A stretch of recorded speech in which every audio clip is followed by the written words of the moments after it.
Hamas this time around appears to have exercised a high degree of communication security, and its leaders and the operational planners, they appear to have avoided the use of, digital communication, smartphones, computers, and so on and so forth.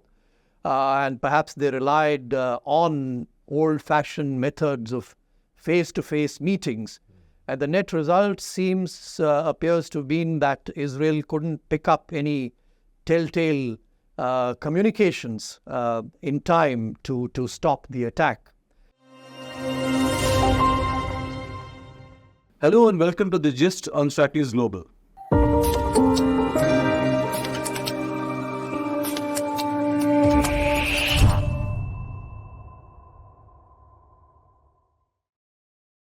Good evening, I'm Surya Gangadharan and welcome to another edition of The Gist. We are looking at the Hamas attack on Israel, now 25 days old, and looking at the issue of intelligence failure. What happened to what happened to Israel's network of intelligence operatives? Were they operating in Gaza or not? The sensor network appears to have let Israel down. And by the time they reacted to this Hamas attack on October 7th, so many lives have been lost. I have with me Ramanathan Kumar, former Special Secretary of the R&AW. And I'd like you to... a lot of these questions today, a lot of today's discussion draws from his article in The Hindu, dated October 23rd, on the intelligence failure that Israel is blamed for. And we are going to look at what happened and why it happened. Mr. Kumar, welcome. Glad to have you. Thank you very much, Surya. It's always a great pleasure to be on The Gist. So, from your headline, it's clear that there was a massive failure of intelligence on Israel's part. So, how do these things happen? I mean, how does an intelligence failure of this magnitude happen? Well, intelligence failure is a sticky subject, if I may say so. Intelligence agencies hate to admit that they failed. But it is perhaps inherent in the discipline because it is the job of intelligence to always anticipate the future, and that is not a perfect science or an art. So failures are bound to happen. As far as the Hamas attack of October the 7th is concerned, yes, what was surprising was that Israel, with its famed intelligence and security apparatus, should also have, feet of clay, if one may use the expression. And it was perhaps not just an intelligence failure; it was a failure on multiple fronts. But in that article that you mentioned, I tried to focus on the intelligence part of it. And I tried to break it down into, a few discrete parts. The first point was that human intelligence, that is the placement of human spies in the terrorist organization, that seemed to have failed to begin with. Completely, This, of course, is surprising because Israel has a long tradition of, penetrating their target organizations with well-placed human spies. But at one point of time, Israel had penetrated the Syrian military establishment, the Syrian regime in the 1960s. There's this famous intelligence legend of Eli Cohen and Israel's their man in Damascus. But it does appear that while they may have had their man in Damascus at one point of time, when it came to the crunch this time, they didn't seem to have their man in Hamas, which is which is rather surprising. But at the intelligence collection level, human intelligence seems to have failed. Secondly, the issue of technology. It is a fact that many intelligence agencies the world over, and including Israeli intelligence, we've all now come to depend more and more on technology, on techint as it's called, and Israel has saturation coverage, is believed to have saturation coverage of all the communications taking place in Gaza. But it does appear that Hamas this time around appears to have exercised a high degree of communication security, and its leaders and the operational planners, they appear to have avoided the use of digital communication, smartphones, computers, and so on and so forth. And perhaps they relied on old-fashioned methods of face-to-face meetings. And the net result appears to have been that Israel couldn't pick up any telltale communications in time to stop the attack. There is also, when we talk of technology, there is also the issue of the high-tech fencing along the border, the Gaza-Israel border, which is about 40 miles long. The fence is, it has an array of electronic sensors and cameras and so on and so forth. And Hamas appears to have carried out very detailed reconnaissance of the vulnerabilities of this fence. And when it came to the crunch, they knocked off all the sensors in one go, which of course shows a high level of reconnaissance and planning which possibly has taken place over a period of months. The net result was that when it came to the crunch, when the attack took place, the Israeli Defense Forces were completely blinded. Their cameras and sensors just didn't work at all. And that was, again, one of the major reasons that, allowed Hamas to breach the fence and overrun the civilian settlements and the military intelligence bases that Israel had along the border. So that is the issue of technology.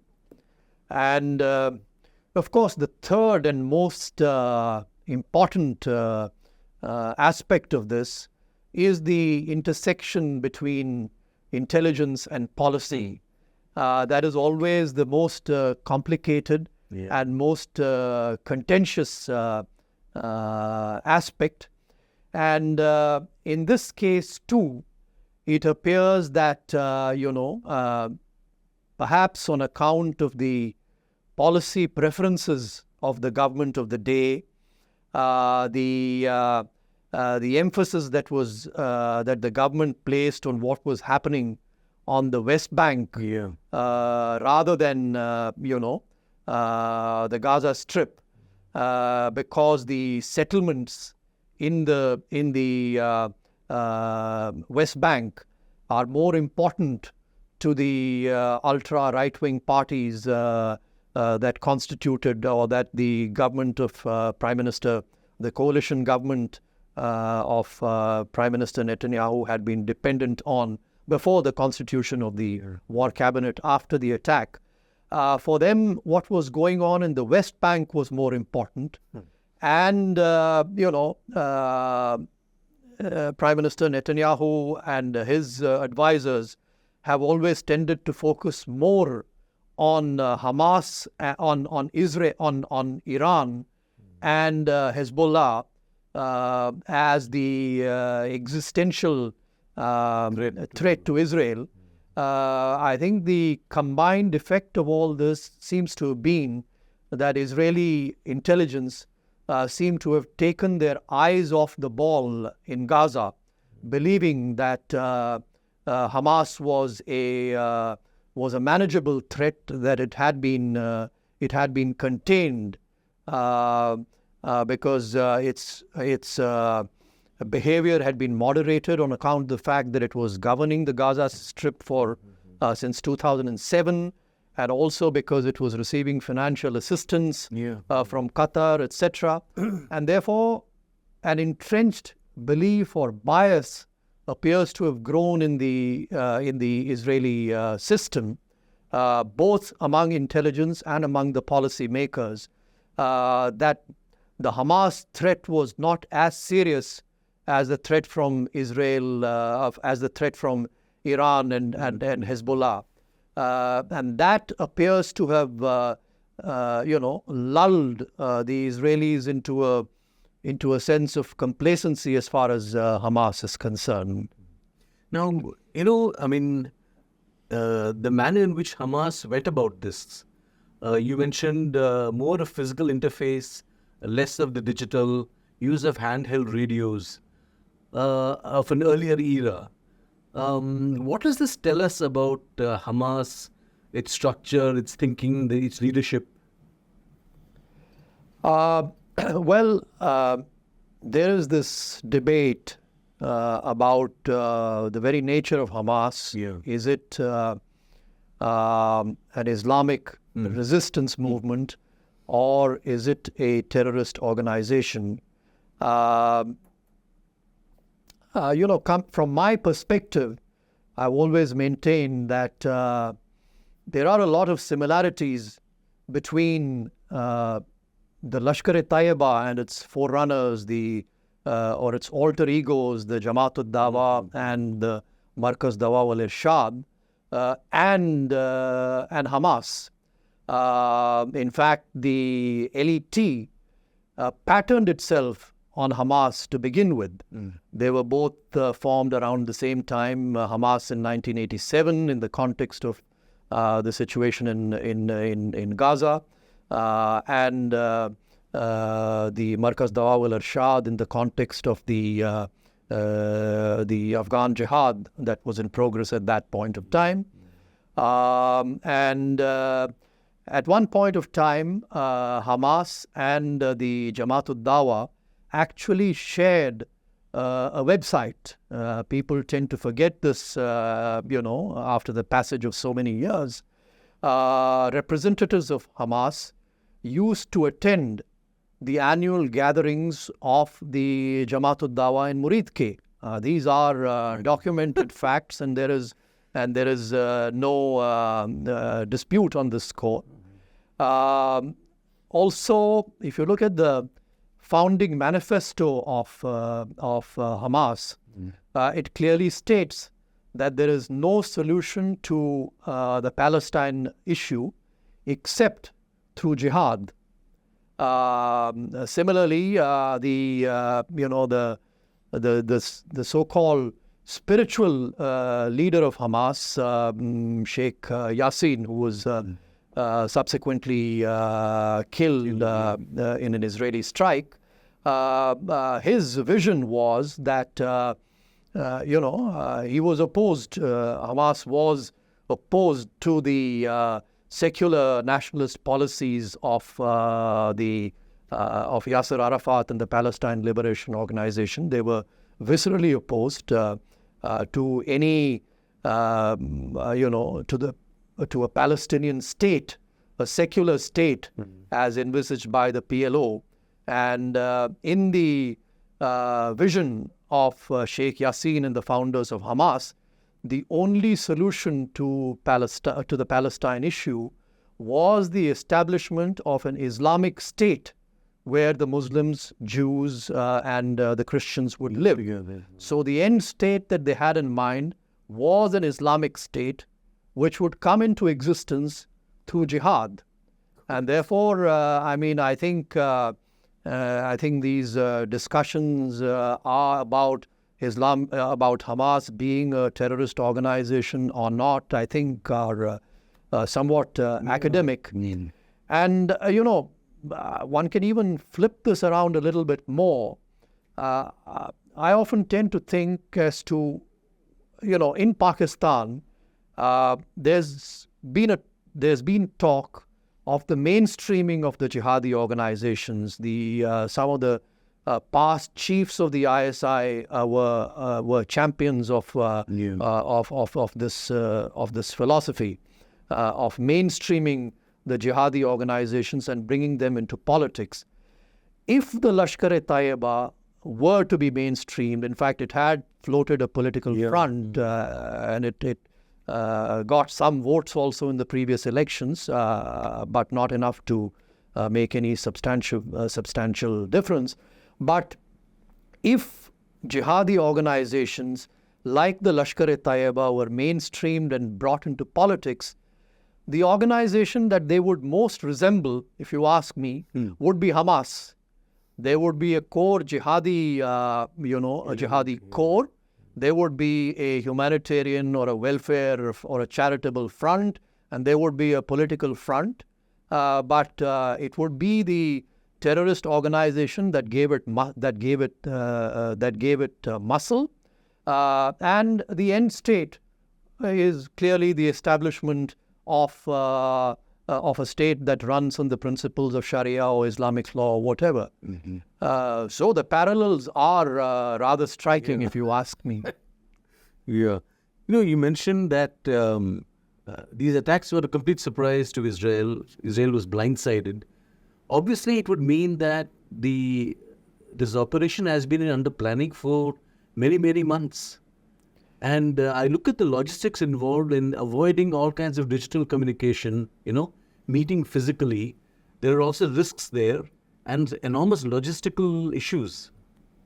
I mean, how do you explain all this? Well, at one level, I don't think it is very difficult to explain, because it has been said in the context of terrorist organizations that they are very adaptable, very flexible. They are often one step ahead of their adversaries, and they learn their lessons very fast. So I think they have, all said and done, Hamas is a well-oiled terrorist machine.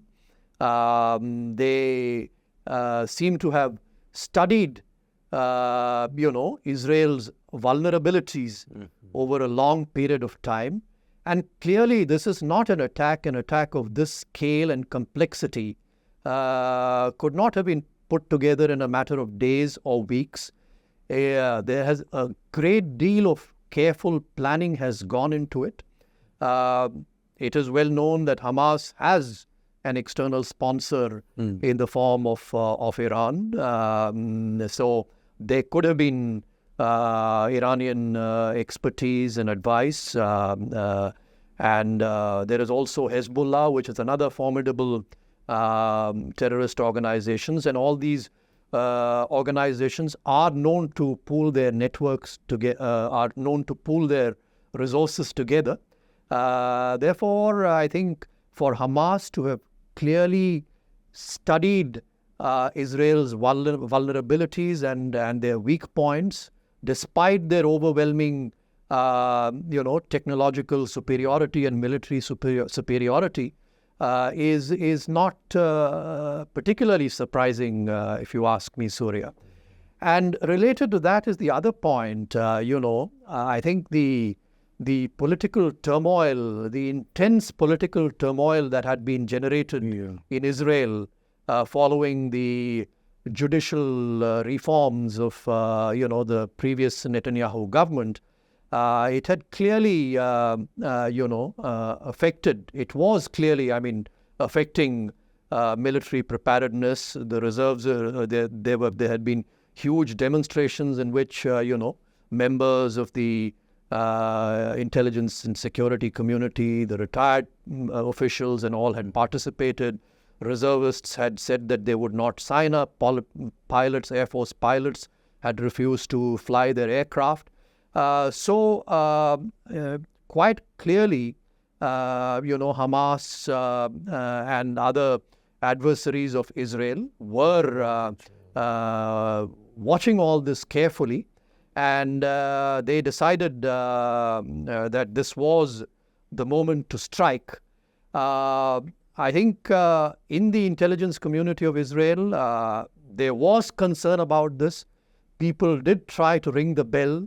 There are now reports that towards the end of July, the chief of staff of the Israeli army, the head of the Israeli Defense Forces, they tried to warn Parliament and the Prime Minister himself that the political turmoil could be exploited by Israel's adversaries.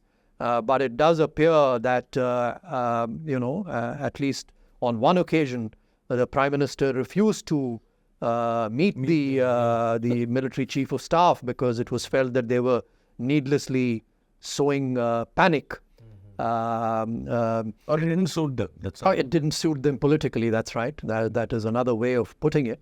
But clearly, I mean, as far as the exact specifics of when the attack was going to materialize and where it was going to materialize, and whether it would be Hamas or any other organization, clearly the Israelis seem to have missed that till it was too late.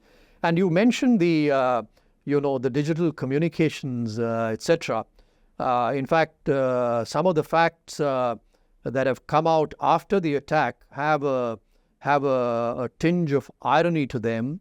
It does appear that handheld radio sets, old-fashioned analog radio sets, seem to have been recovered from the dead bodies of the Hamas attackers, and it does appear that for quite some time now, Unit 8200, the well-known signals intelligence unit of Israel, appears to have stopped monitoring some of those ancient handheld radio sets because it was felt that it was a waste of time and no useful intelligence was coming out of it. And yet, when the attacks were unfolding, when they were taking place, at least at that point of time, those old-fashioned handheld radio sets appear to have been used. So when we look at this, when we step back and look at this entire assault and Israel's reaction, what are the big takeaways here for people like us and for intelligence specialists like you? Well, some years ago, there's a famous scholar in the U.S., Richard Betts. And Richard Betts wrote a book called The Enemies of Intelligence. And there he examined, the inherent factors which contribute to intelligence failures. This book was, of course, written in the context of the September 11, 2001 attacks in the U.S., where the intelligence agencies of the U.S. rang the alarm bells that Al-Qaeda was possibly planning to attack the United States, but they failed in pinpointing the modus operandi, exactly when and how the attacks would unfold. And in his book on the enemies of intelligence and factors which come in the way of the optimum functioning of intelligence, Betts says that it is an inviolable norm, or it should be an inviolable norm, that policy preferences should never be allowed to influence intelligence judgments. I think this is this has been amply vindicated in the context of 7/10 and the Hamas attack on Israel, because it does appear that the policy preferences of the previous Netanyahu government had led to intelligence taking its eyes off the threat from Hamas. That is one big takeaway. The other takeaway is that, kinetic intelligence operations, they are useful, they are perhaps even necessary. Up to a point. But they can never be a substitute for sound policy. I think that is the biggest takeaway as far as I'm concerned. Which means dialogue. Yes, eventually intelligence cannot carry the can for policy eternally. Intelligence can save many goals. Intelligence can prevent many attacks from taking place. But unless the fundamentals of a problem are resolved at the policy level, it is futile to expect, just intelligence to perform perfectly all the time and deliver the goods. I think enormous lessons here for India too, especially when you refer to 9/11, 7/11 and, what happened in Bombay. So... Yes, 26/11 and now 7/10. 7/10. Ramanathan Kumar, thank you very much.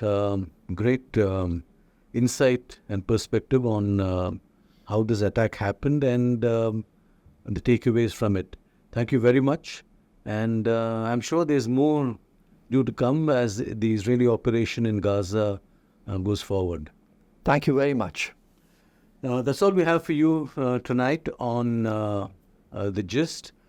Do subscribe to our YouTube channel, follow us on social media, and do keep following the other editions of Gist to come. Thank you very much. Good night.